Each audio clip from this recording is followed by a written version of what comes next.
Escala espírita. Observações preliminares. A classificação dos espíritos se baseia no grau de adiantamento deles, nas qualidades que já adquiriram e nas imperfeições de que ainda terão de despojar-se. Esta classificação, aliás, nada tem de absoluta. Apenas no seu conjunto cada categoria apresenta caráter definido. De um grau a outro a transição é insensível e, nos limites extremos, os matizes se apagam, como nos reinos da natureza, como nas cores do arco-íris, ou, também, como nos diferentes períodos da vida do homem. Podem, pois, formar-se maior ou menor número de classes, conforme o ponto de vista donde se considere a questão. Dá-se aqui o que se dá com todos os sistemas de classificação científica, que podem ser mais ou menos completos, mais ou menos racionais, mais ou menos cômodos para a inteligência. Sejam, porém,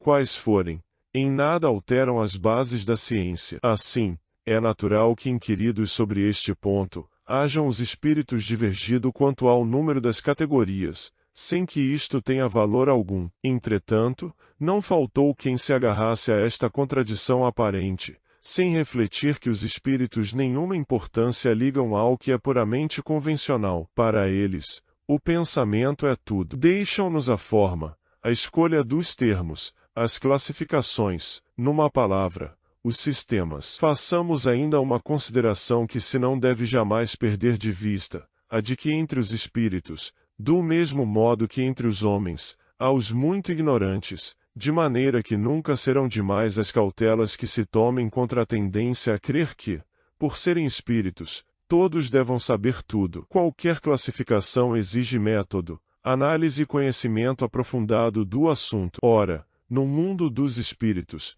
os que possuem limitados conhecimentos são, como neste mundo, os ignorantes, os inaptos a aprender uma síntese, a formular um sistema. Só muito imperfeitamente percebem ou compreendem uma classificação qualquer. Consideram da primeira categoria todos os espíritos que lhes são superiores, por não poderem apreciar as gradações de saber, de capacidade e de moralidade que os distinguem, como sucede entre nós a um homem rude com relação aos civilizados. Mesmo os que sejam capazes de tal apreciação podem mostrar-se divergentes, quanto às particularidades, conforme os pontos de vista em que se achem, sobretudo se trata de uma divisão, que nenhum cunho absoluto apresente. Linneu, Jussieu e Tournefort tiveram cada um o seu método, sem que a botânica houvesse em consequência experimentado modificação alguma. É que nenhum deles inventou as plantas, nem seus caracteres. Apenas observaram as analogias,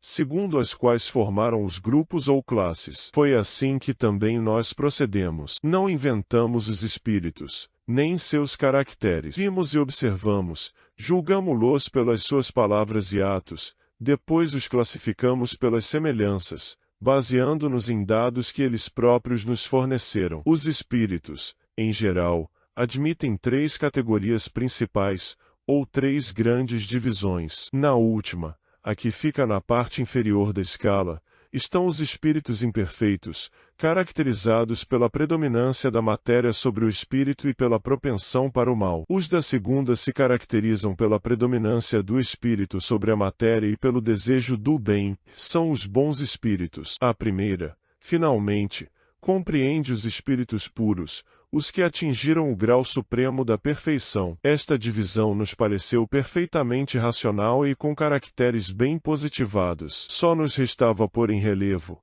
mediante subdivisões em número suficiente, os principais matizes do conjunto. Foi o que fizemos, com o concurso dos espíritos, cujas benévolas instruções jamais nos faltaram. Com o auxílio desse quadro, fácil será determinar-se a ordem, assim como o grau de superioridade ou de inferioridade dos que possam entrar em relações conosco e, por conseguinte, o grau de confiança ou de estima que mereçam. É, de certo modo, a chave da ciência espírita, porquanto só ele pode explicar as anomalias que as comunicações apresentam, esclarecendo-nos acerca das desigualdades intelectuais e morais dos espíritos. Faremos, todavia, notar que estes não ficam pertencendo, exclusivamente, a tal ou tal classe, sendo sempre gradual o progresso deles e muitas vezes mais acentuado num sentido do que em outro. Pode acontecer que muitos reúnam em si os caracteres de várias categorias, o que seus atos e linguagem tornam possível apreciar-se. Na escala seguinte, caracteres gerais: predominância da matéria sobre o espírito, propensão para o mal, ignorância, orgulho, egoísmo e todas as paixões que lhes são consequentes. Têm a intuição de Deus, mas não o compreendem. Nem todos são essencialmente maus. Em alguns há mais leviandade, irreflexão e malícia do que verdadeira maldade. Uns não fazem o bem nem o mal, mas, pelo simples fato de não fazerem o bem, já denotam a sua inferioridade. Outros, ao contrário, se comprazem no mal e rejubilam quando uma ocasião se lhes depara de praticá-lo. A inteligência pode achar-se neles aliada à maldade ou à malícia, seja, porém, qual for o grau que tenham alcançado de desenvolvimento intelectual, suas ideias são pouco elevadas e mais ou menos abjetos seus sentimentos. Restritos conhecimentos têm das coisas do mundo espírita e o pouco que sabem se confunde com as ideias e preconceitos da vida corporal.